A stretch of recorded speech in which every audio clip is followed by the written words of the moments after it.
Baik, terima kasih. Selamat pagi.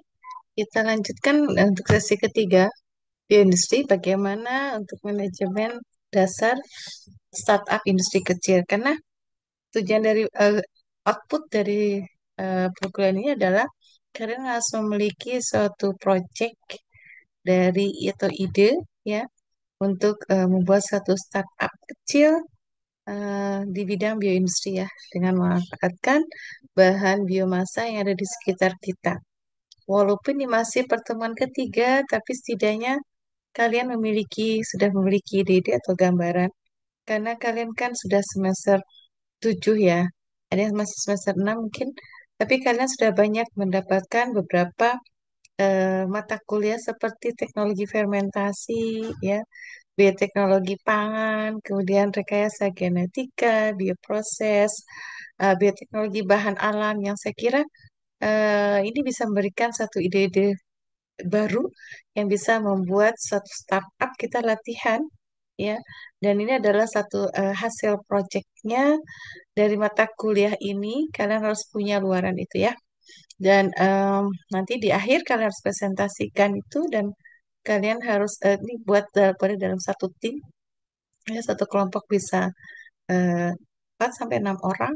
Nanti apakah itu produknya akan kalian coba jual ya ke teman-teman, kerabat, dan sebagainya. Saya ingin melihat bagaimana kemampuan kalian untuk melakukan ide-ide di bidang bioindustri dan bisa menerapkan kewirausahaan. Jadi kalian sudah kita latih untuk memiliki jiwa kewirausahaan dan saat ini juga kalian sedang menempuh mata kuliah bioentrepreneurship ya, sehingga related sekali dengan mata kuliah bioentrepreneurship dan ini lebih tajam lagi ke idenya di bidang bioteknologi. Oke, kita lanjut ya.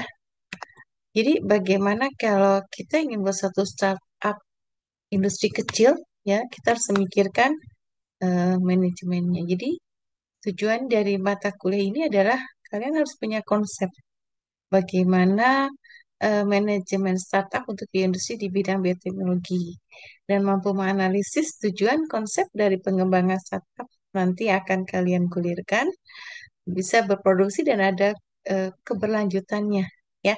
Tidak hanya selesai sampai mata kuliah ini, tapi ini bisa terus kalian maintenance dan ada kelanjutannya ya.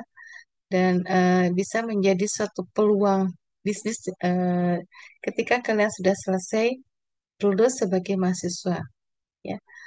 Dan di sini kalian akan berlatih bagaimana menganalisis kemampuannya, peluangnya, dan kira-kira hambatannya apa dalam membentukkan startup di bidang bioteknologi.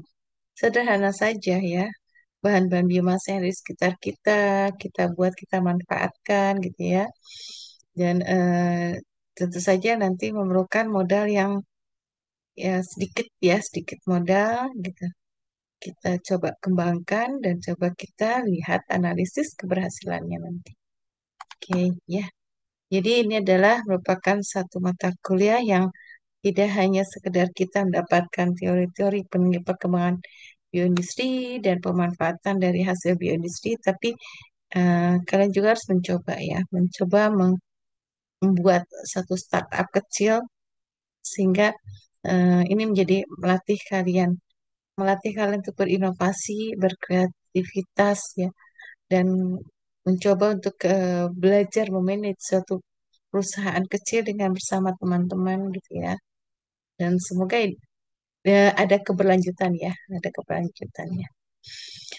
Nah, jadi pertama adalah kalian harus menetapkan visi misinya ya. Kalau kalian sudah punya ide, ya ide dari kalian akan buat startup apa yang memanfaatkan biomasa apa, produknya apa, ya. Nah, visi misinya itu harus kalian tetapkan. Ya. Misalnya visinya adalah menjadi perusahaan minuman probiotik yang bermanfaat buat masyarakat, menyehatkan masyarakat, kemudian mudah dikonsumsi, ya. Jadi mudah dikonsumsi, jadi tidak perlu dengan apa namanya menggunakan perlu dalam keadaan fresh, bisa harus dalam keadaan dingin dan sebagainya. Tapi mudah didapatkan, mudah dikonsumsi dan sebagainya ya. Kemudian setelah itu misinya apa? Ya ingin membuat masyarakat menjadi sejahtera, menjadi sehat dan sebagainya gitu ya. Visi misi ini ya, jadi mencerminkan tujuan jangka panjang dari perusahaan ya. Atau saya tidak spesifik ke satu minuman atau produk gitu ya, tapi tidak spesifik. Jadi bisa jadi ke perusahaan ini bisa berkembang ya. Tidak hanya ke satu model minuman, tapi ada produk-produk lainnya yang bermanfaat gitu ya. Apakah itu produknya nanti bisa kan mengembangkan kosmetiknya gitu ya. Kemudian mengembangkan misalnya ada produk kemasan makanan gitu ya dari hasil fermentasi. Nah, ya siapa yang tahu ya, kalian punya ide-ide yang sangat luar biasa. Nah, tentukan juga struktur organisasinya ya. Siapa yang akan menjadi pilot projectnya ya. Ketuanya siapa ini harus ada gitu ya. Tentukan siapa ketuanya gitu ya. Sehingga semuanya kalau semuanya harus apa namanya semuanya harus mengatur kan agak sulit. Jadi ada satu orang sebagai leadernya yang akan mengatur konsep-konsep dari startup ini gitu ya. Nanti kemudian eh, ada yang sebagai programmernya yang mengatur misalnya ini yang apa penjualan secara online gitu ya. Bagaimana cara pengaturannya nanti ini bisa diatur ya, ini hanya sebagai contoh gitu ya. Ada tenaga adminnya, ada tenaga siapa yang akan menjadi apa, kepala produksinya gitu ya. Dan ini memang meskipun kita kecil, tapi itu harus ada PIC-nya yang bertanggung jawabnya. Siapa yang akan menjadi marketingnya dan sebagainya. Jadi semua menjadi marketing, tapi ada satu PIC dari marketing. Ya, kemudian ini kalian bisa dijabarkan sendiri. Setiap anggota timnya punya tanggung jawab masing-masing. Ya, kalau ada satu apa namanya, ada satu selisih pendapat itu memang harus didiskusikan, dimusyawarahkan ya. Tidak semuanya harus apa punya peranan yang sekecil apapun itu peranannya itu sangat penting ya. Ya, oke. Nah, jadi rencana bisnis startup ini harus betul-betul kita rumuskan idenya apa, nanti goalsnya seperti apa ya. Kita harus punya impian, impiannya itu apa dari startup ini, gitu ya. Apakah nanti produknya dalam sekian jangka waktu 1 tahun, 2 tahun gitu, menghasilkan pendapatan sekian per bulan misalnya ya. Dan ini kita sehingga kita bisa melakukan strategi marketing ya. Dan kita juga bisa memperbaiki performance dari produk kita.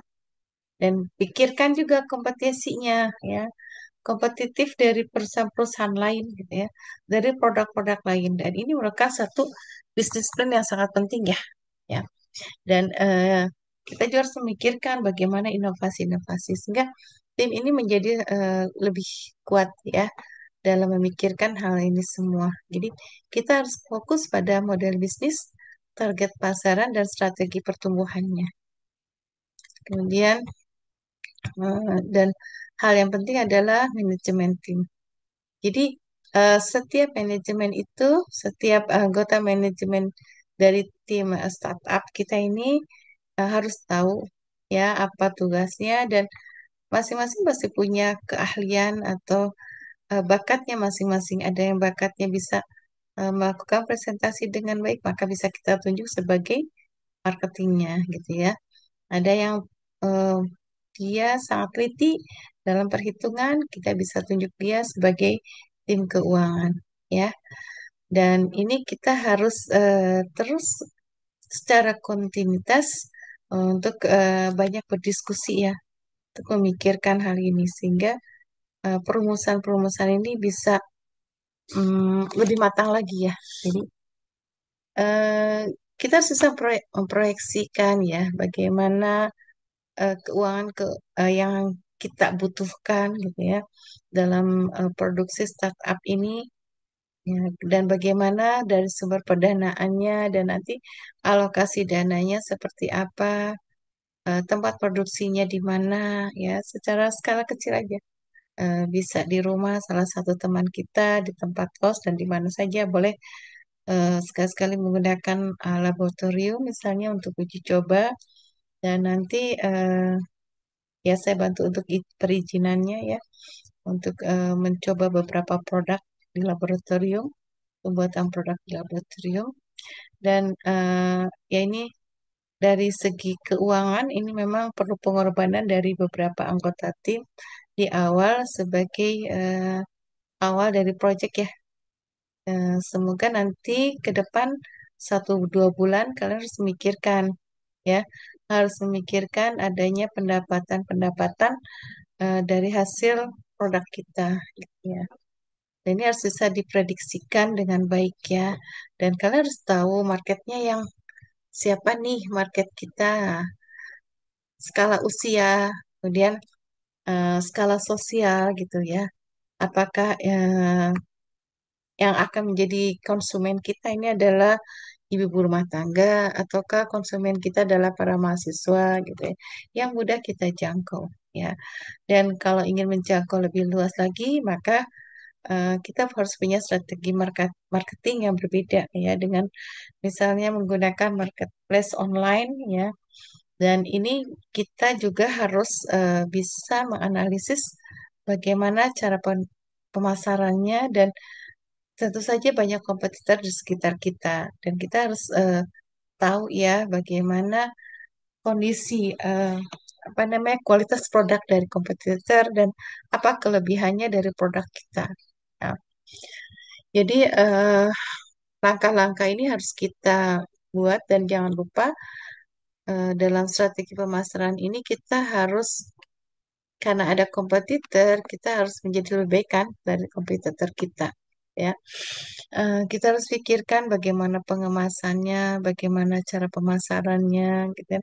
Apa kelebihan produk kita. Kita juga harus membuat satu apa namanya merek dari produk kita menjadi lebih menarik ya, kemasannya bagus gitu ya, sehingga orang akan penasaran gitu ya dan eh, bisa dicantumkan kelebihan dari produk itu dari kemasan kemasan dari produk ya kita cantumkan apa kelebihannya apa keuntungannya gitu ya buat kesehatan atau apa kelebihannya kalau kita menggunakan produk kemasan ini gitu ya misalnya kalian akan membuat satu kemasan dari singkong yang difermentasi pengganti dari kantong plastik misalnya ya. Jadi ini satu inovasi yang memang eh, bisa bermanfaat untuk masyarakat ya dan harus unik gitu sehingga masyarakat ingin mengkonsumsinya ya. Nah, kita harus punya pelanggan, kita harus punya bagaimana cara pemasarannya. Jadi kalau ada satu yang menyukai dengan produk kita, ya, maka kita harus mengservis dia. Misalnya kalau pembelian kedua nanti ada diskon gitu ya. Dan ini kita harus bisa memberikan satu service produk ya, kalau kita bilang service produk ya. Jadi dari ide ini kita harus bangun dan bagaimana service produk itu ya sehingga nanti kita bisa ukur, kita bisa lihat, kita bisa analisis ya bagaimana hasil dari eh, minggu-minggu pertama atau bulan-bulan pertama hasil produksi kita, kemudian nanti data ini kita pelajari dan itu bisa menggulirkan satu ide-ide baru lagi. Ternyata misalnya para konsumen kita tidak suka dengan rasanya yang terlalu manis misalnya gitu ya. Nah ini kalau misalnya dia merasa aku nggak enak nih rasanya kok terlalu manis gitu ya. Nah itu bisa memberikan satu ide lain buat kita gitu ya. Oh iya nanti yang kedua kita coba perbaiki ya gitu. Kita coba perbaiki rasanya dan nanti eh, boleh itu menjadi apa namanya hadiah dari kita gitu ya. Dia harus mencoba lagi dan rasanya harus jadi lebih baik lagi, dan itu adalah service produk ya. Jadi, nah identifikasikan target pelanggan kita itu siapa, sehingga kita bisa membuat strategi pemasaran ya. Dan itu harus kita lakukan sehingga kita bisa mempertahankan pelanggan-pelanggan kita ya. Nah, bagaimana dengan manajemen risiko? Ya, tentu saja ada ya. Setiap langkah yang kita lakukan pasti ada resiko-resiko yang harus siap kita hadapi ya. Bisa jadi mungkin ada salah paham resiko secara internal ya, ada salah paham di antara tim misalnya gitu ya. Ada yang satu merasa bahwa kok saya kerjanya banyak ya, kalian kerjanya nggak terlalu capek, kok saya capek sendirian ya gitu. Nah itu harus dibicarakan dalam tim gitu ya, dibahas dalam tim, dan semua tidak boleh ada yang merasa tidak enak atau merasa tersinggung dan sebagainya. Karena ini harus kemajuan bersama ya. Dan resiko selain internal juga ada resiko secara eksternal, dan kita harus memikirkan bagaimana ya resikonya kalau secara internal, dan kita harus tahu bagaimana strategi-strategi yang harus kita lakukan ya untuk meminimalisir manajemen risiko ini. Resiko luar misalnya bagaimana kalau produk itu ternyata sudah kadaluarsa tapi ya pelanggannya kok menurun gitu ya. Kemudian pasti ada resiko seperti itu. Resiko kerusakan produk, kemudian resiko dari kurangnya bahan dasar untuk pembuatan produk. Oke. Nah, kemudian dari pengukuran kinerja, maka kita harus tampilkan bagaimana pengukuran dari KPI ya. Kita selalu ukur ya, Key Performance Indicator. Ini harus kita lakukan untuk menunjukkan bahwa keberhasilan kita ya, keberhasilan kita, sehingga kita bisa mengevaluasi kembali apa yang kurang dari kinerja-kinerja kita. Nah, ini tentu saja bisa menjadi suatu rencana pengembangan di masa depan ya.